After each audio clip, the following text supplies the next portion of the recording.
Good morning friends, welcome to Chetan classes. ಇವತ್ತಿನ ದಿನ ನಾವು ಸೈನ್ಸ್ಗೆ ಸಂಬಂಧಪಟ್ಟಿರತಕ್ಕಂಥ ರಾಸಾಯನಿಕ ಕ್ರಿಯೆಗಳು ಬಗ್ಗೆ ನಾವು ಅಧ್ಯಯನ ಮಾಡೋಣ. ಇಲ್ಲಿ ಟಿ ಎಕ್ಸಾಮ್ಗೆ 1 ಮಾರ್ಕ್ಸ್ ಬರೋ ಚಾನ್ಸಸ್ ಇದೆ. ಸೊ ಇಲ್ಲಿ ರಾಸಾಯನಿಕ ಕ್ರಿಯೆಗಳಲ್ಲಿ ನಿಮಗೆ ಮುಖ್ಯವಾಗಿ ಈ ಕೆಳಗಿನವುಗಳಲ್ಲಿ ಯಾವುದು ರಾಸಾಯನಿಕ ಬದಲಾವಣೆ ಅಂತ ಆಪ್ಷನ್ ಕೇಳ್ಬೋದು, ಅಥವಾ ಇಲ್ಲಿ ರಾಸಾಯನಿಕ ಸೂತ್ರ important. So 1 marks question direct ಆಗಿರೋದ್ರಿಂದ ಇಲ್ಲಿ ಮೊದಲು ನಾವು ರಾಸಾಯನಿಕ ಕ್ರಿಯೆ ಅಂದ್ರೆ ಏನು ನೋಡೋಣ. ರಾಸಾಯನಿಕ ಕ್ರಿಯೆ ಬದಲಾವಣೆ ಉಂಟಾಗುತ್ತಿದೆಯೋ ಆಗ ನಾವು ರಾಸಾಯನಿಕ ಕ್ರಿಯೆ ನಡೀತದೆ. ಅಂದ್ರೆ ವಸ್ತುವಿನಲ್ಲಿ ರಾಸಾಯನಿಕವಾಗಿ ಬದಲಾವಣೆ ಆಗಬೇಕು, ಅದನ್ನ ನಾವು ರಾಸಾಯನಿಕ ಬದಲಾವಣೆ ಅಂತ ಕರಿತೀವಿ. ಉದಾಹರಣೆ, ಹಾಲು ಮೊಸರಾಗುವುದು. ಓಕೆ, ಸೊ ಕಬ್ಬಿಣ ತುಕ್ಕು ಹಿಡಿಯುವುದು, ಇವೆಲ್ಲ ರಾಸಾಯನಿಕ ಕ್ರಿಯೆಗಳು. ಸೊ ಮಂಜುಗಡ್ಡೆ ನೀರಾಗುವುದು, ಇದು ರಾಸಾಯನಿಕ ಅಲ್ಲ. ಯಾಕಂದ್ರೆ ನಾವು ಮಂಜುಗಡ್ಡೆ ನೀರಾಗುವುದನ್ನು ಮತ್ತೆ ನೀರನ್ನು ಮತ್ತೆ ಆಗಿ ನಾವು ಮಂಜುಗಡ್ಡೆಯಾಗಿ ಮಾಡಬಹುದು. ಸೊ ಇಲ್ಲಿ ರಾಸಾಯನಿಕ ಅಂತಂದ್ರೆ ನಿಮಗೆ ರಾಸಾಯನಿಕ ಕ್ರಿಯೆ ಅಂತಂದ್ರೆ ತಿಳ್ಕೊಬೇಕಾಗಿರೋದು ಫಸ್ಟ್ ಅಂದ್ರೆ ಹೊಸ ವಸ್ತು ಉತ್ಪಾದನೆ ಆಗುತ್ತೆ ಮತ್ತು ಅದನ್ನ ಪುನಃ ಹಳೆ ವಸ್ತುವಿನ ರೀತಿಯಲ್ಲಿ ನೋಡಲು ಸಾಧ್ಯವಿಲ್ಲ. ಸೊ ಈ ಒಂದು ಪಾಯಿಂಟ್ ಅನ್ನ ತಿಳ್ಕೊಬೇಕಾಗತ್ತೆ. ಸೊ ಒಂದು ಆಪ್ಷನ್ ಸ್ಥಿತಿ ಬದಲಾವಣೆ ಆಗ್ಬೋದು, ಬಣ್ಣದಲ್ಲಿ ಬದಲಾವಣೆ ಆಗುತ್ತದೆ. ಸೊ ಅನಿಲ ಬಿಡುಗಡೆ ಆಗ್ಬೋದು, ತಾಪದಲ್ಲಿ ಬದಲಾವಣೆ ಆಗ್ಬೋದು. ಸೊ ಇವು 4 ಸ್ಥಿತಿಗಳನ್ನ ನಾವು ಕಾಣ್ಬೋದು. ಸ್ಥಿತಿಯಲ್ಲಿ ಬದಲಾವಣೆ ನೋಡಿ ಈಗ. ಸೊ ಹಾಲು ಮೊಸರಾಗುತ್ತೆ, ಮತ್ತೆ ಮೊಸರು ಯಾವುದೇ ಕಾರಣಕ್ಕೂ ಹಾಲಾಗಲ್ಲ. ಸೊ ಬಣ್ಣದಲ್ಲಿ ಬದಲಾವಣೆ. ಓಕೆ, ಸೊ ಅನಿಲದ ಬಿಡುಗಡೆ ಆಗ್ಬೋದು ಕೆಲವೊಂದು ರಾಸಾಯನಿಕ ಕ್ರಿಯೆಯಲ್ಲಿ, ತಾಪದಲ್ಲಿ ಬದಲಾವಣೆ ಆಗ್ಬೋದು. ಓಕೆ, ಈ ರೀತಿ ನಮಗೆ ರಾಸಾಯನಿಕ ಕ್ರಿಯೆ ಒಂದು ಬದಲಾವಣೆ ಕಾಣ್ಬೋದು. ಸೊ ಇಲ್ಲಿ ನೋಡಿ ಒಂದು ಉದಾಹರಣೆ ಕೊಟ್ಟಿದ್ದೇವೆ ಇಲ್ಲಿ. ಸೊ ಮೆಗ್ನೀಷಿಯಂ ಏನ್ ಮಾಡ್ತಾ ಇದೆ ಅಂತಂದ್ರೆ, ಮೆಗ್ನೀಷಿಯಂ ಆಕ್ಸಿಜನ್ ಜೊತೆಗೆ ವರ್ತಿಸಿ ಮೆಗ್ನೀಷಿಯಂ ಆಕ್ಸೈಡ್ ಆಗ್ತಾ ಇದೆ. ಸೊ ಇಲ್ಲಿ ಇದು ಮೆಗ್ನೀಷಿಯಂ, ಅದನ್ನು ನಾವು ರಾಸಾಯನಿಕ ಸೂತ್ರ ಏನಂತ ಕರಿತೀವಿ, Mg. ಸೊ Mg ಆಕ್ಸಿಜನ್ ಜೊತೆಗೆ ವರ್ತಿಸಿ ಏನಾಗುತ್ತೆ ಅಂದ್ರೆ MgO ಆಗುತ್ತೆ. ಇಲ್ಲಿ ಈ ರೀತಿ ಕೊಟ್ಟಾಗ ನಮಗೆ ಮ್ಯಾಗ್ನೀಷಿಯಂ ಆಕ್ಸೈಡ್ ಸೂತ್ರ ಕೇಳ್ಬೋದು. ಈಗ ನಾನು ಇಲ್ಲಿ ಒಂದು ಕ್ವಶನ್ ಕೇಳ್ತೇನೆ, ಏನಂದ್ರೆ ಈ ರೀತಿ ರಫ್ ಆಗಿರ್ತಕ್ಕಂಥ ಒಂದು ಸಮೀಕರಣವನ್ನು ಸರಿದೂಗಿಸಿ ಅಂತ ಕೇಳ್ಬೋದು, ಅಥವಾ ಈ ರೀತಿ ಕೊಟ್ಟು ಈ ಕೆಳಗಿನಲ್ಲಿ ಯಾವುದು ಸರಿದೂಗಿಸಿದ ರಾಸಾಯನಿಕ ಸಮೀಕರಣ ಅಂತ ಕೇಳಬಹುದಾಗುತ್ತೆ. ಸೊ ಇವಾಗ ನಿಮಗೆ ನೋಡಿ, ರಾಸಾಯನಿಕ ಸಮೀಕರಣ ಸರಿದೂಗಿಸ್ಬೇಕಾದ್ರೆ ನಾವು ಎಡಭಾಗದಲ್ಲಿ ಎಷ್ಟಿದೆ ನೋಡ್ಕೊಳ್ಳಿ. ಸೊ ಇಲ್ಲಿ O2 ಇದೆ. ಸೊ ಆದ್ರೆ ಇಲ್ಲಿ 2 ಆಕ್ಸಿಜನ್ ಇದೆ, ಬಟ್ ಇಲ್ಲಿ MgO ಸೊ 1 ಇದೆ. ಹಾಗಾಗಿ ನಾನು ಏನ್ ಮಾಡ್ತೀನಿ, ನಾನು ಇಲ್ಲಿ 2 ಮಾಡ್ತೀನಿ. So 2 into 1 2 ಆಗಿಬಿಡ್ತೀನಿ. ಸೊ 2 ಆಕ್ಸಿಜನ್ ಆಯ್ತು, 2 ಇಲ್ಲಿ ಕೂಡ 2 ಆಕ್ಸಿಜನ್ ಆಯ್ತು. ಸೊ ಈಕ್ವಲ್ ಆಯ್ತು. ಬಟ್ ಇಲ್ಲಿ Mg ನೋಡಿ, Mg ಇಲ್ಲಿ 1 ಇದೆ, ಬಟ್ ಇಲ್ಲಿ 2 ಹಾಕಿರೋದ್ರಿಂದ 2 Mg ಆಗುತ್ತೆ. ಸೊ ಹಾಗಾಗಿ ನಾನು ಸರಿದೂಗಿಸೋಕ್ಕೋಸ್ಕರ ಇಲ್ಲಿ 2 ಹಾಕ್ತೀನಿ. ಸೊ ಹಾಗಾದ್ರೆ ಸರಿದೂಗಿಸಿದ ರಾಸಾಯನಿಕ ಸಮೀಕರಣ 2Mg plus O2 2MgO. So ಈ ರೀತಿ ಸರಿದೂಗಿಸಿದ ರಾಸಾಯನಿಕ ಸಮೀಕರಣ ನಿಮಗೆ ಕೇಳಬಹುದು. ಇವುಗಳನ್ನು ನಾವು ರಾಸಾಯನಿಕ ಸಮೀಕರಣ ಅಂತ ಕರಿತೀವಿ. ಓಕೆ, ಸೊ ನೆಕ್ಸ್ಟ್ ನೋಡಿ, ಇದೇನು ಬೇಡ, ಅಷ್ಟೊಂದು ಇಂಪಾರ್ಟೆಂಟ್ ಅಲ್ಲ. ಬಾಣದ ಚಿಹ್ನೆ ಉತ್ಪನ್ನಗಳ ಮುಖ ಮಾಡಿರ್ತದೆ. ಓಕೆ, ಸೊ ನಾನು ಮೇನ್ ಎಕ್ಸಾಮ್ ಪಾಯಿಂಟ್ ಆಫ್ ವ್ಯೂಲಿ ನಿಮಗೆ ಹೇಳ್ತಿರ್ತೀನಿ. ಇವಾಗ ಟೈಮ್ ಇಲ್ಲ ಹಾಗಾಗಿ. ಓಕೆ ನೋಡಿ, ಸೊ ಸತ್ತು ಮತ್ತು ಸಲ್ಫ್ಯೂರಿಕ್ ಆಮ್ಲ, ಇಲ್ಲಿ ಒಂದು ಅನಿಲ ಬಿಡುಗಡೆ ಆಗುತ್ತೆ. ಸೊ ಇದು ಇಂಪಾರ್ಟೆಂಟ್ ಇಲ್ಲಿ. ಸೊ ಇದು ಹೈಡ್ರೋಜನ್ ಅನಿಲ ಬಿಡುಗಡೆ ಆಗುತ್ತೆ. ಸತು ಅಂದ್ರೆ ಜಿಂಕ್, H2SO4 ಅಂದ್ರೆ ಸಲ್ಫ್ಯೂರಿಕ್ ಆಮ್ಲ. ಯಾವುದೇ ಒಂದು ಲೋಹ ಆಮ್ಲದ ಜೊತೆಗೆ ವರ್ತಿಸಿದಾಗ ಏನಾಗುತ್ತೆ ಅಂತಂದ್ರೆ ಹೈಡ್ರೋಜನ್ ಅನಿಲ ಬಿಡುಗಡೆ ಆಗುತ್ತೆ. ಸೊ ಈ ಒಂದು ಡೆಫಿನೇಷನ್ ಇಂಪಾರ್ಟೆಂಟ್. ಯಾವುದೇ ಲೋಹ ಆಮ್ಲದ ಜೊತೆಗೆ ವರ್ತಿಸಿದಾಗ ಯಾವ ಅನಿಲ ಬಿಡುಗಡೆ ಆಗುತ್ತೆ ಅಂತ ಕ್ವಶನ್ ಕೇಳಬಹುದು. ಸೊ ಹೈಡ್ರೋಜನ್ ಅನಿಲ ಬಿಡುಗಡೆ ಆಗುತ್ತೆ ಅಂತ ಹೇಳಬೇಕಾಗತ್ತೆ ನೀವು. ಓಕೆ, ನೆಕ್ಸ್ಟ್ ನೋಡಿ,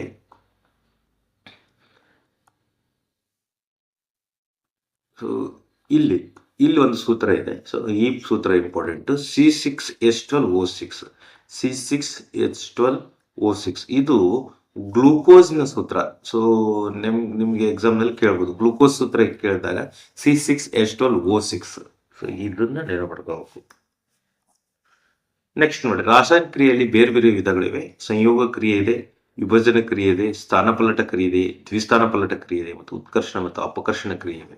ಸೊ ಹಾಗಾದ್ರೆ ನಮಗೆ ಸಂಯೋಗ ಕ್ರಿಯೆ ಅಂತಂದ್ರೆ ಯಾವ ರಾಸಾಯನಿಕ ಕ್ರಿಯೆಯಲ್ಲಿ 2 ಅಥವಾ ಹೆಚ್ಚು ಪ್ರತಿವರ್ತಕಗಳು ಸೇರಿ ಒಂದೇ ಉತ್ಪನ್ನ ಉಂಟಾಗುತ್ತದೋ ಅದನ್ನು ರಾಸಾಯನಿಕ ಸಂಯೋಗ ಕ್ರಿಯೆ ಅಂತ ಕರಿತೇವೆ. ಸೊ ಅಂದ್ರೆ 2 ಅಥವಾ 2ಕ್ಕಿಂತ ಹೆಚ್ಚು ಸೇರಿ ಸೊ ಒಂದು ಉತ್ಪನ್ನ ಆಗುತ್ತೆ, ಅದನ್ನೇ ನಾವು ರಾಸಾಯನಿಕ ಸಂಯೋಗ ಕ್ರಿಯೆ ಅಂತ ಕರಿತೀವಿ. ಇಲ್ಲಿ ನೋಡಿ, ಸೊ ಇಲ್ಲಿ ಏನ್ ಇಂಪಾರ್ಟೆಂಟ್ ಅಂತಂದ್ರೆ ಇದು important. C A O. C A O ಅಂತಂದ್ರೆ ಇದರ ಹೆಸರು ಅಂದ್ರೆ ಕ್ಯಾಲ್ಸಿಯಂ ಆಕ್ಸೈಡ್. ಸೊ ನೆನ್ಪಿಟ್ಕೋಬೇಕು, ಕ್ಯಾಲ್ಸಿಯಂ ಆಕ್ಸೈಡ್. ಇದರ ಹೆಸರು ಏನಂತ ಕರಿತೀವಿ ಅಂದ್ರೆ ಸುಟ್ಟ ಸುಣ್ಣ ಅಂತ ಕರಿತೀವಿ. ಇಂಪಾರ್ಟೆಂಟ್ ಇದು. ಸೊ ಸುಟ್ಟ ಸುಣ್ಣದ ರಾಸಾಯನಿಕ ಹೆಸರು ಕೇಳಬಹುದು ಅಥವಾ ಅದರ ಒಂದು ಸೂತ್ರ ಕೇಳಬಹುದು. ಸುಟ್ಟ ಸುಣ್ಣದ ರಾಸಾಯನಿಕ ಹೆಸರು ಕ್ಯಾಲ್ಸಿಯಂ ಆಕ್ಸೈಡ್. ಸೊ ನಿಮಗೆ ಇಲ್ಲಿ ರಿಯಾಕ್ಷನ್ ಬರಿ ಅಂತ ಕೇಳಲ್ಲ, ಮತ್ತು ರಿಯಾಕ್ಷನ್ ಸರಿದೂಗಿಸಿ ಅಂತ ಒಂದು ಅದನ್ನ ಆಪ್ಷನಲ್ ಕೇಳ್ಬೋದು. ಬಟ್ ನಿಮ್ಗೆ ಡೆಪ್ತ್ ನಾಲೆಡ್ಜ್ ಇಲ್ಲಿ ಇಂಪಾರ್ಟೆಂಟ್ ಅಲ್ಲ. ಬಟ್ ಏನೇನು ಇಂಪಾರ್ಟೆಂಟ್ ಅನ್ನೋದು ನಾನು ಎಕ್ಸಾಮ್ ಪಾಯಿಂಟ್ ಅಲ್ಲಿ ಹೇಳ್ತಾ ಇದ್ದೀನಿ. ಸೊ ಇಲ್ಲಿ ಕ್ಯಾಲ್ಸಿಯಂ ಆಕ್ಸೈಡ್ ಏನಂತ ಕರಿಬಹುದು ಅಂತ ಕೇಳ್ಬೋದು. ಸುಟ್ಟ ಸುಣ್ಣ ಅಂದ್ರೂ ಒಂದೇ, ಕ್ಯಾಲ್ಸಿಯಂ ಆಕ್ಸೈಡ್ ಅಂದ್ರೂ ಒಂದೇ. ಇದರ ಸೂತ್ರ ಏನಂದ್ರೆ CaO. Okay, CaO. So next ನೋಡ್ರಿ, ಇಲ್ಲೇ ಯಾಕೆ ನನಗೆ ಇಂಪಾರ್ಟೆಂಟ್ ಹೇಳ್ತೇನೆ ಅಂದ್ರೆ ಸುಣ್ಣದಲ್ಲಿ ಬೇರೆ ಬೇರೆ ರೀತಿ ಬರ್ತವೆ. ಇಲ್ಲಿ ಅರಳಿದ ಸುಣ್ಣ ಅಂತ ಬರುತ್ತೆ. ಸೊ ಅರಳಿದ ಸುಣ್ಣ ಅಂದ್ರೆ ಕ್ಯಾಲ್ಸಿಯಂ ಹೈಡ್ರಾಕ್ಸೈಡ್ ಇದ್ರ ಸೂತ್ರ. ಸೊ ಇದು CaOH ಟಾಯ್ಸ್. ಸೊ ಅರಳಿದ ಸುಣ್ಣ ಕ್ಯಾಲ್ಸಿಯಂ ಹೈಡ್ರಾಕ್ಸೈಡ್ ಅಂತ ಕರಿತೀವಿ. Calcium hydroxide. ಸೊ ಇದು ಅರಳಿದ ಸುಣ್ಣ ಆಗುತ್ತೆ. ಸುಟ್ಟ ಸುಣ್ಣ ಬೇರೆ, ಅರಳಿದ ಸುಣ್ಣ ಬೇರೆ. ನೆಕ್ಸ್ಟ್ ಇದನ್ನೇ ಹೇಳಿದ್ದಾರೆ ಇಲ್ಲಿ. ಓಕೆ, ನೆಕ್ಸ್ಟ್ ನೋಡಿ, ಕಲ್ಲಿದ್ದಲು ದಹನ ಕೂಡ ಒಂದು ಸಂಯೋಗ ಕ್ರಿಯೆ. ಇದು ಕೂಡ ಇಂಪಾರ್ಟೆಂಟ್. ಸೊ ಇಲ್ಲಿ ಎಷ್ಟು ಅಂದ್ರೆ ಹೈಡ್ರೋಜನ್ ಮತ್ತು ಹೈಡ್ರೋಜನ್ ಮತ್ತು ಆಕ್ಸಿಜನ್ ಸೇರಿ ಏನಾಗ್ತಾ ಇದೆ, ಇಲ್ಲಿ ನೀರ್ ಆಗ್ತಾ ಇದೆ. ಸೊ ಇಲ್ಲಿ ಕ್ವಶನ್ ಏನ್ ಕೇಳ್ಬೋದು ನಿಮಗೆ ಅಂದ್ರೆ, ನೀರು ಉಂಟಾಗುವ ಕ್ರಿಯೆ ಅಥವಾ ಹೈಡ್ರೋಜನ್ ಆಕ್ಸಿಜನ್ ಸೇರಿ ನೀರು ಉಂಟಾಗುವ ಕ್ರಿಯೆ ಯಾವ ಒಂದು ವಿಧದ ರಾಸಾಯನಿಕ ಕ್ರಿಯೆ ಅಂತ ಕೇಳ್ಬೋದು. ಇದು ಸಂಯೋಗ ಕ್ರಿಯೆ ಅಂತ ನೀವು ಆಪ್ಷನ್ ಟಿಕ್ ಮಾಡಬೇಕಾಗುತ್ತೆ. ಸೊ ರಾಸಾಯನಿಕ ಸಂಯೋಗ ಕ್ರಿಯೆ ಆಗಿರುತ್ತೆ. ಸೊ ವಿಭಜನೆ ಕ್ರಿಯೆಯಲ್ಲಿ ನೋಡಿ, ವಿಭಜನೆ ಕ್ರಿಯೆಯಲ್ಲಿ ಅಲ್ಲಿ ನೀವು ಸಂಯೋಗ ಕ್ರಿಯೆಯಲ್ಲಿ 2 ಅಥವಾ 3 ಸೇರಿ ಒಂದು ಉತ್ಪನ್ನ ಆಗ್ತಾ ಇತ್ತು. ಇಲ್ಲಿ ಹಾಗಲ್ಲ, ಒಂದು ಪ್ರತಿವರ್ತಕವು ಸರಳ ಉತ್ಪನ್ನವಾಗಿ ವಿಭಜನೆ ಆಗೋದನ್ನು ವಿಭಜನೆ ಕ್ರಿಯೆ ಅಂತ ಕರಿತೇವೆ ನಾವು.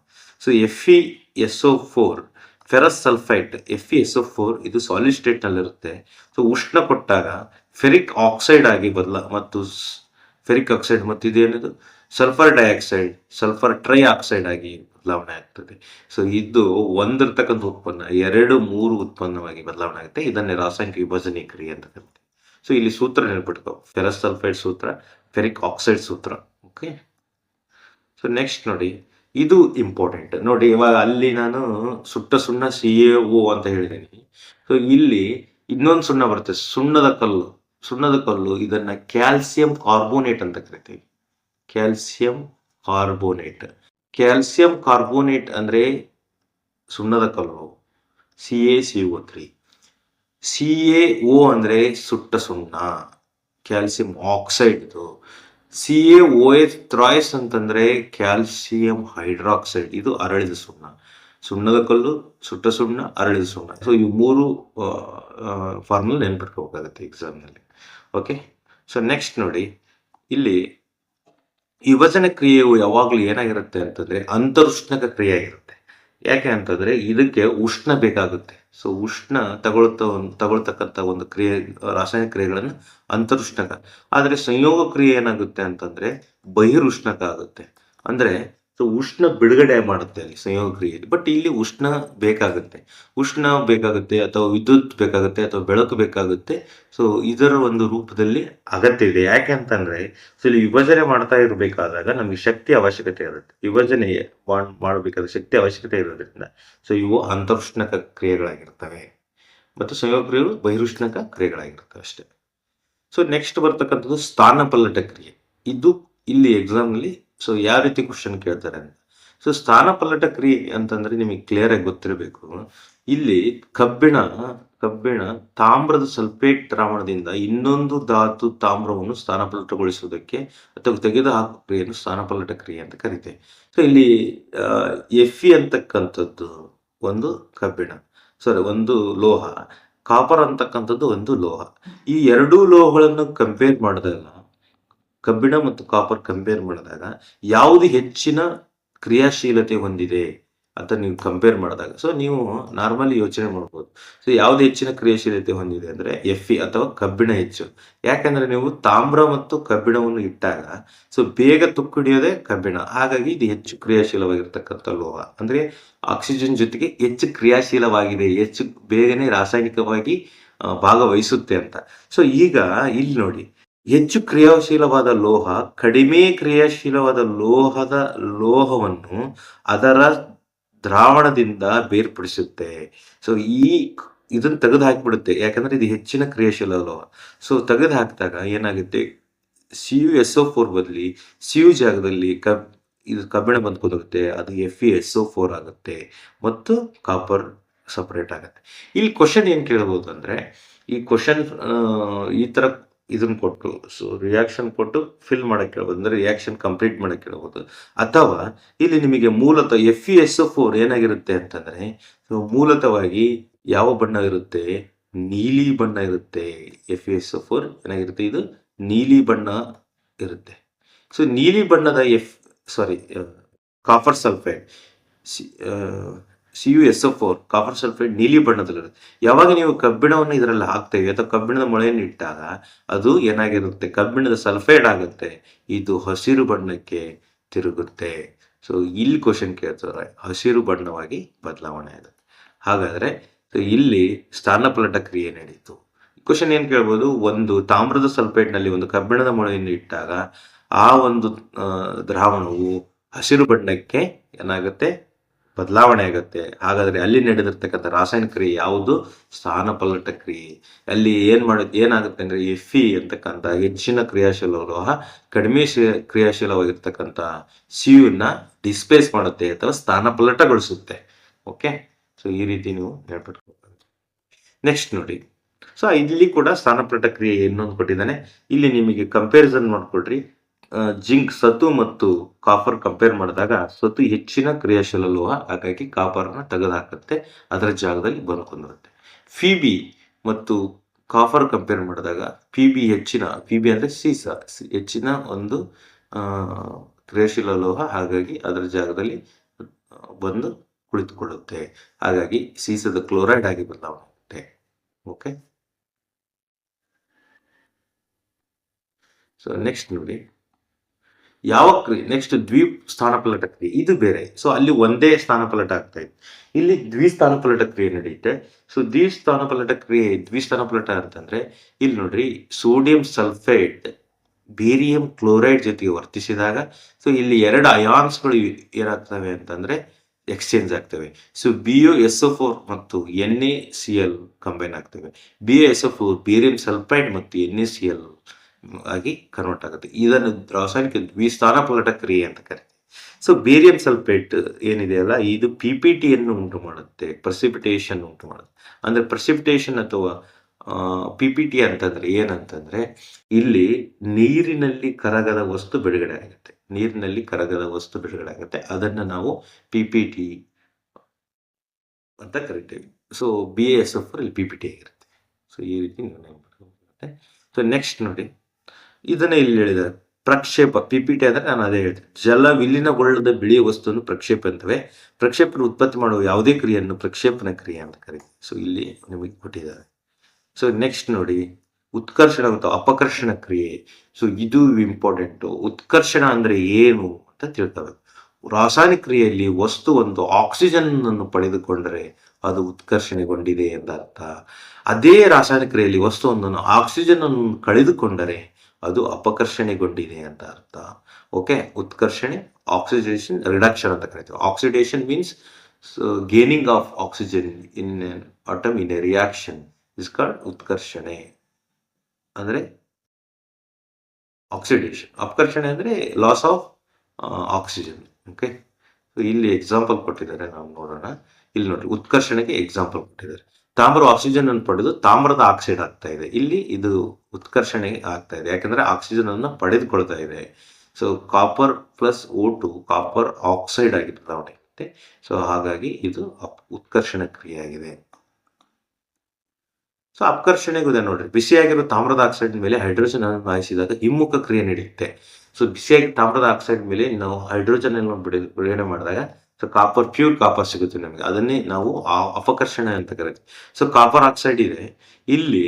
ಸೊ ನಮಗೆ ಏನ್ ರಿಮೂವ್ ಮಾಡಬೇಕು, ಆಕ್ಸಿಜನ್ ಅನ್ನು ತೆಗೆದು ಹಾಕಬೇಕು ಅಂತ ಹೇಳಿ. ಆಕ್ಸಿಜನ್ ಅನ್ನು ನಾವು ತೆಗೆದು ಹಾಕಿದ್ರೆ ಅದು ಅಪಕರ್ಷಣ ಕ್ರಿಯೆ ಆಗುತ್ತೆ. ಸೊ ಹಾಗಾದ್ರೆ ಕಾಪರ್ ಉಳಿಯುತ್ತೆ. ಇದು ಅಪಕರ್ಷಣೆ ಕ್ರಿಯೆಗೆ ಉದಾಹರಣೆ ಆಗಿದೆ. ಸೊ ಉದಾಹರಣೆ ಕೇಳ್ತಾರೆ. ಸೊ ಇದನ್ನ ಕೊಟ್ಟು ನಿಮಗೆ ರಾಸಾಯನಿಕ ಕ್ರಿಯೆ ಕೊಟ್ಟು ಇದು ಅಪಕರ್ಷಣನ ಉತ್ಕರ್ಷಣ ಅಂತ ಕೇಳ್ಬೋದು. ಸೊ ಇಲ್ಲಿ ಆಕ್ಸಿಜನ್ ಕಳ್ಕೊಂಡ್ರೆ ಅಂತಂದ್ರೆ ಇಲ್ಲಿ ನೋಡಿ, ಇಲ್ಲಿ CuO ಕಾಪರ್ ಆಕ್ಸೈಡ್ ಆಕ್ಸಿಜನ್ ಕಳೆದುಕೊಂಡು Cu ಆಗಿದೆ. ಸೊ ಇದು ಅಪಕರ್ಷಣೆ. ಓಕೆ, ಸೊ ಈ ರೀತಿ ಕ್ವಶನ್ಸ್ ಡಿಸ್ಕಷನ್ ಮಾಡೋಣ. ನೆಕ್ಸ್ಟ್ ನೋಡಿ, ಉತ್ಕರ್ಷಣ ಅಪಕರ್ಷಣೆ ಒಂದೇ ಸಲ ನಡೀತೀವಿ ಒಂದೊಂದ್ಸಲ. ಸೊ ಅಟ್ ಎ ಟೈಮ್ ನಲ್ಲಿ ಒಂದೇ ರಾಸಾಯನಿಕ ಕ್ರಿಯೆಯಲ್ಲಿ ನಡೆದ್ರೆ ಅದನ್ನ ನಾವು ರಿಡಾಕ್ಸ್ ರಿಯಾಕ್ಷನ್ ಅಂತ ಕರಿತೀವಿ.